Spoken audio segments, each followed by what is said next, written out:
بسم اللہ الرحمن الرحیم۔ میرے پیارے عزیز بھائیوں اور بہنوں، آج ہم سنیں گے نبی کریم صلی اللہ تعالیٰ علیہ وسلم کا معجزہ، ابو جہل کے ہاتھ کے کنکریوں کا کلمہ پڑھنا، ایک روشن و سچا معجزہ نبی کریم صلی اللہ تعالیٰ علیہ وسلم کا۔ ایک دن ابو جہل جو اسلام کا سب سے سخت دشمن تھا، غرور اور تکبر کے ساتھ رسول اللہ صلی اللہ تعالیٰ علیہ وسلم کے پاس آیا۔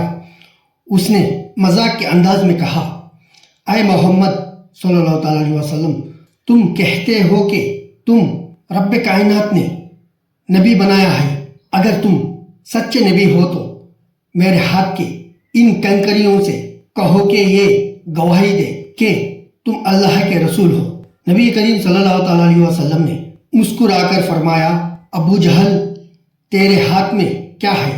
وہ بولا، بس کچھ کنکریاں۔ اگر تو سچا نبی ہے تو ان سے کہہ دے کہ یہ بول اٹھے۔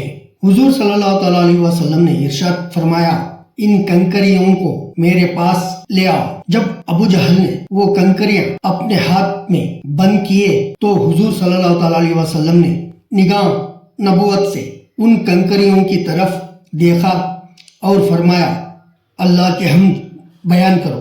فوراً ہی سب کے سامنے وہ کنکر ابو جہل کے ہاتھ میں بولنے لگے اور ان کی آواز سے یہ کلمات سنائی دینے لگی، لا الہ الا اللہ محمد رسول اللہ۔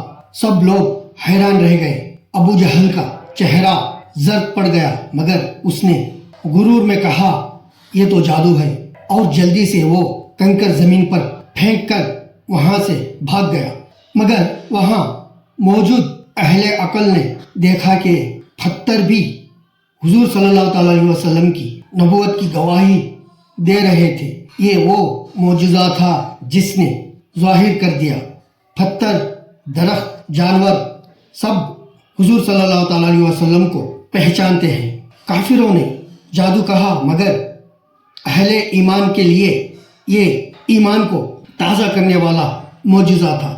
نبی کریم صلی اللہ تعالیٰ علیہ وسلم سچائی صرف انسانوں کے لیے نہیں بلکہ زمین و آسمان کی ہر مخلوق نے تسلیم کی۔